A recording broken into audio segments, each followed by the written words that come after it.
ತುಂಬ ರುಚಿಯಾದ ರವಾ ಪೂರಿ ಮತ್ತು ಆನಿಯನ್ ಸಾಗು, ಈರುಳ್ಳಿ ಸಾಗು ಇವತ್ತು ಮಾಡಿದ್ದೇನೆ ನಾನು. ಅದನ್ನು ನಿಮಗೆ ಸಹ ತೋರಿಸ್ತಾ ಇದ್ದೇನೆ. ನಮಸ್ತೆ ಫ್ರೆಂಡ್ಸ್, ಗುಡ್ ಫುಡ್ ಲ್ಯಾಂಡ್ ಚಾನಲ್ಗೆ ನಿಮಗೆಲ್ಲರಿಗೂ ಆತ್ಮೀಯ ಸ್ವಾಗತ.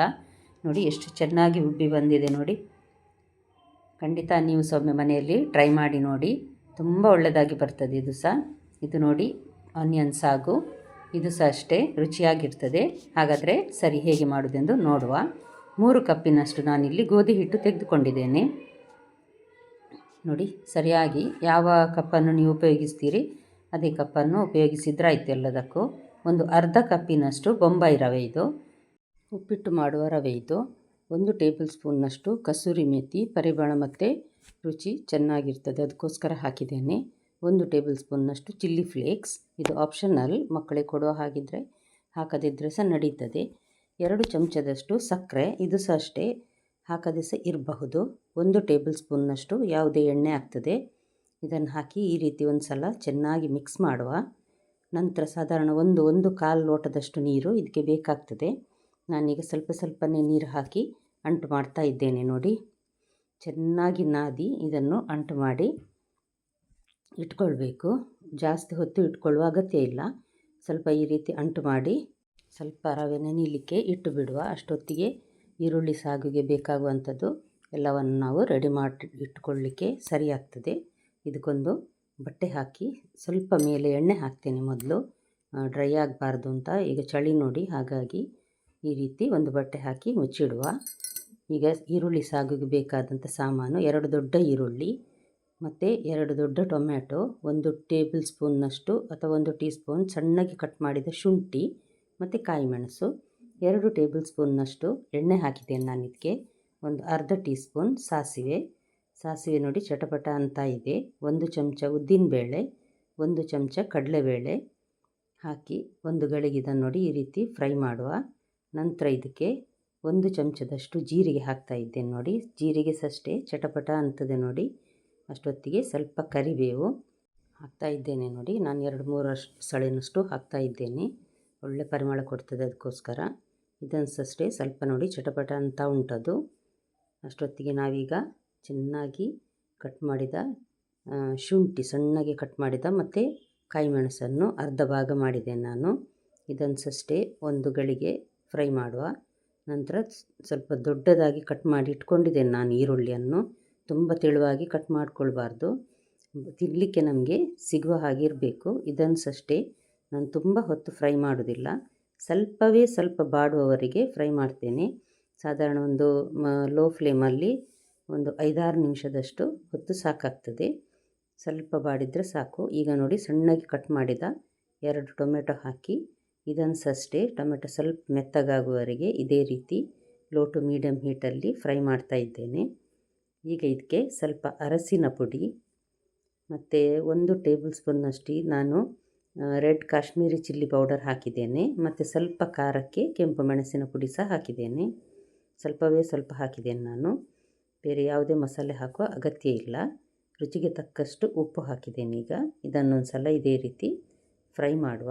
ಟೊಮೆಟೊ ಸ್ವಲ್ಪ ಸಾಫ್ಟ್ ಆಗಲಿ ಅಷ್ಟರವರೆಗೆ ಫ್ರೈ ಮಾಡಿ. ನಂತರ ಇದಕ್ಕೆ ಸ್ವಲ್ಪ ಒಂದು 1/4 ಟೀ ಸ್ಪೂನ್ನಷ್ಟು ಹಿಂಗು ಹಾಕಿದರೆ ಪರಿಮಳಕ್ಕೆ ಸಹ ರುಚಿಗೆ ಸಹ ಒಳ್ಳೆಯದಾಗ್ತದೆ.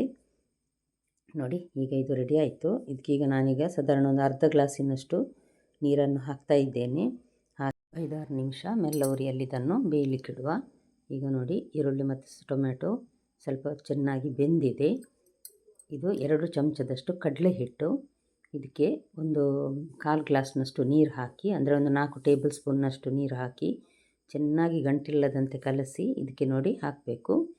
ನಂತರ ಚೆನ್ನಾಗಿ ಕಲಸಿ ಒಂದು ಸಲ ಮಿಕ್ಸ್ ಮಾಡಬೇಕು. ಇದನ್ನು ಮಿಕ್ಸ್ ಮಾಡಿ ಒಂದು ಕುದಿ ಬರಲಿಕ್ಕೆ ಮುಚ್ಚಳ ಮುಚ್ಚಿ ಇಡುವ. ಮೆಲ್ಲ ಉರಿಯಲ್ಲೇ ನಾನು ಇಡ್ತಾ ಇದ್ದೇನೆ. ನೋಡಿ ಮುಚ್ಚಳ ಮುಚ್ಚಿ 1-2 ನಿಮಿಷ ಇಟ್ಟರೆ ಸಾಕು. ಚೆನ್ನಾಗಿ ಬೆಂದಿದೆ ಇದೀಗ. ಈಗ ಸಾಗು ರೆಡಿ ಆಯಿತು ನೋಡಿ. ಕೊತ್ತಂಬರಿ ಸೊಪ್ಪೊಂದು ಉದುರಿಸಿದರೆ ಈರುಳ್ಳಿ ಸಾಗು ರೆಡಿ ಆಯಿತು. ತುಂಬ ರುಚಿಯಾಗಿ ಬರ್ತದೆ. ಖಂಡಿತ ಒಮ್ಮೆ ಟ್ರೈ ಮಾಡಿ ನೋಡಿ. ಚಪಾತಿಗೆ ಸಹ ದೋಸೆಗೆ ಸಹ ಒಳ್ಳೆಯದಾಗ್ತದೆ ಇದು.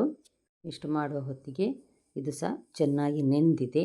ರವೆ ಮತ್ತು ಗೋಧಿ ಹಿಟ್ಟನ್ನು ಅಂಟು ಮಾಡಿಟ್ಟದನ್ನು ನೋಡಿ ಈ ರೀತಿ ನಿಮಗೆ ಎಷ್ಟು ದೊಡ್ಡ ಪೂರಿ ಬೇಕು ಆ ರೀತಿ ನೋಡಿ ಹಾಕ್ಕೊಳ್ಬಹುದು. ನಾನು ಇಲ್ಲಿ ಸ್ವಲ್ಪ ಮಧ್ಯಮ ಗಾತ್ರದ ಅಂದರೆ ಒಂದು ಚಪಾತಿ ಮಾಡೋ ಹಿಟ್ಟಿಗಿಂತ ಒಂದು ಅರ್ಧ ಭಾಗದಷ್ಟು ಮಾಡಿ ಇಟ್ಟಿದ್ದೇನೆ. ಎಲ್ಲ ರೆಡಿ ಮಾಡಿ ಇಟ್ಟಿದ್ದೇನೆ ಉಂಡೆಯನ್ನು.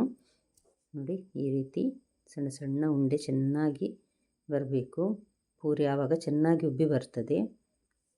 ಇನ್ನು ತುಂಬ ತೆಳುಸಲ್ಲ, ತುಂಬ ದಪ್ಪಸಲ್ಲ, ಸ್ವಲ್ಪ ಹಿಟ್ಟು ಹಾಕಿ ಅಥವಾ ಸ್ವಲ್ಪ ಎಣ್ಣೆ ಹಾಕಿ ಈ ರೀತಿ ಲಟ್ಟಿಸಿದರೆ ಪೂರಿ ರೆಡಿ ಆಗ್ತದೆ. ನಾನು ಸ್ವಲ್ಪ ದೊಡ್ಡ ಸೈಜಿನದೇ ಮಾಡ್ತಾ ಇದ್ದೇನೆ.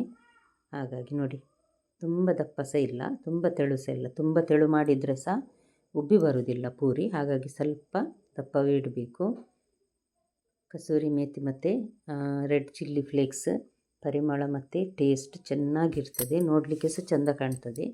ಎಣ್ಣೆ ಈಗ ನೋಡಿ ಚೆನ್ನಾಗಿ ಬಿಸಿಯಾಗಿದೆ. ಈಗ ಎಣ್ಣೆ ಈ ರೀತಿ ಸ್ವಲ್ಪ ನಡುವೆ ಮಾಡಿದರೆ ಚೆನ್ನಾಗಿ ಉಬ್ಬಿ ಬರ್ತದೆ. ನೋಡಿ ಚೆನ್ನಾಗಿ ನೊರೆ ನೊರೆ ಬರ್ತಾ ಇರ್ತದೆ ಪೂರಿ ಹಾಕಿದ ಕೂಡಲೇ. ಒಂದು ಸೈಡ್ ಬೆಂದ ಕೂಡಲೇ ನೋಡಿ ಎಣ್ಣೆ ಹೇಗೆ ಬಬಲ್ಸ್ ಬರುವುದನ್ನು ನಿಲ್ಲಿಸಿದೆ ನೋಡಿ. ಉಲ್ಟ ಹಾಕುವಾಗ ಅಷ್ಟೇ ಚೆನ್ನಾಗಿ ಬರ್ತದೆ. ನೋಡಿ ಬಬಲ್ಸ್ ಎಷ್ಟು ಚೆನ್ನಾಗಿ ಬರ್ತಾ ಇದೆ ಅಂದರೆ ಇದು ಬೇಯ್ತಾ ಇದೆ ಅಂತ ಅರ್ಥ.